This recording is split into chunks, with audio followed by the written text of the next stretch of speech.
Hi, I'm Holly and I'm a music leader on the Wavelength project. Over the last year, I've really enjoyed getting involved in the project and watching not only myself grow as a music leader, but also the participants I've been working with too. One area that really pushed me outside of my comfort zone was working on a one-to-one basis, specifically with two participants. This was the first time I'd properly planned, prepared and worked on a one-to-one basis, and at first I was a bit nervous about working in this way. I wanted to make sure that each young person got the best experience possible and really enjoyed the sessions.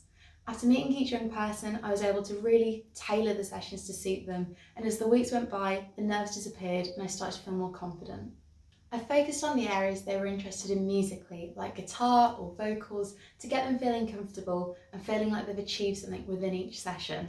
This meant when it came to writing their own songs, they felt prepared and were able to come up with their own ideas and experiment with the music they'd been creating.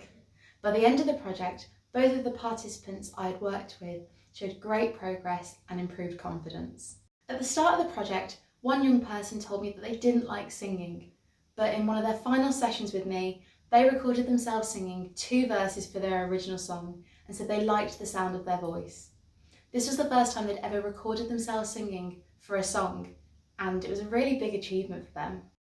Another young person said that they didn't feel comfortable singing in front of people live, but at the end of project performance, they were able to sing their own original song in front of a live audience, accompanied by the rest of the group, as well as singing the other group tracks that they'd helped to write.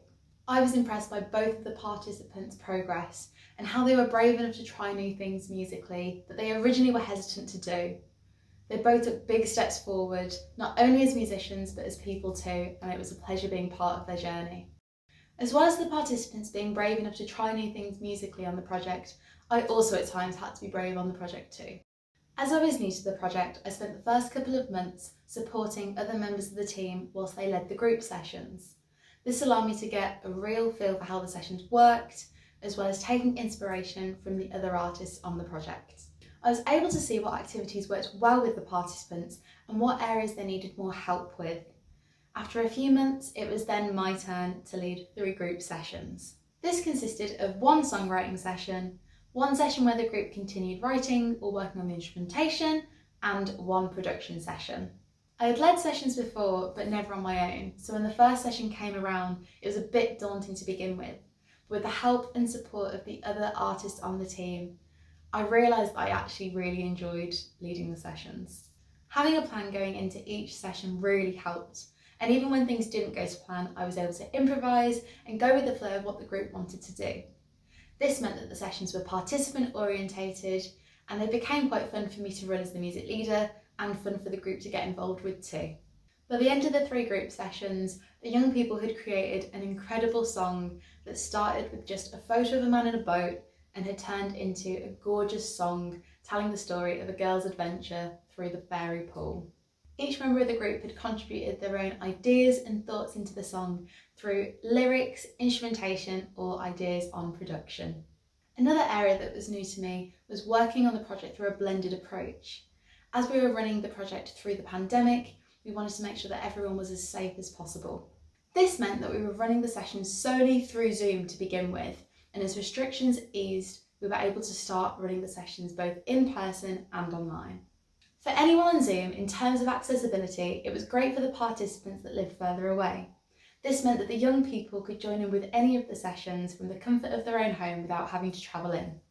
For participants attending the face-to-face sessions, it meant that they were able to play music at the same time as everyone else without that lag that seems to happen when you're on Zoom. It also meant that the participants were able to catch up with friends in a safe way that seemed a bit more normal than through a Zoom screen. When it came to planning sessions to suit this blended approach, it was a bit tricky at first, as we had to think outside of the box to make sure that each participant was able to get involved with the sessions. But over time, myself and the team came up with a series of activities that suited this way of music making as well as the group's needs. We came up with songwriting ideas that used the interactive Zoom whiteboard, had a group Spotify playlist which anyone could add songs to, and used photos as inspiration to help spark musical ideas. This blended approach really seemed to suit the group and helped to create some incredible pieces of music.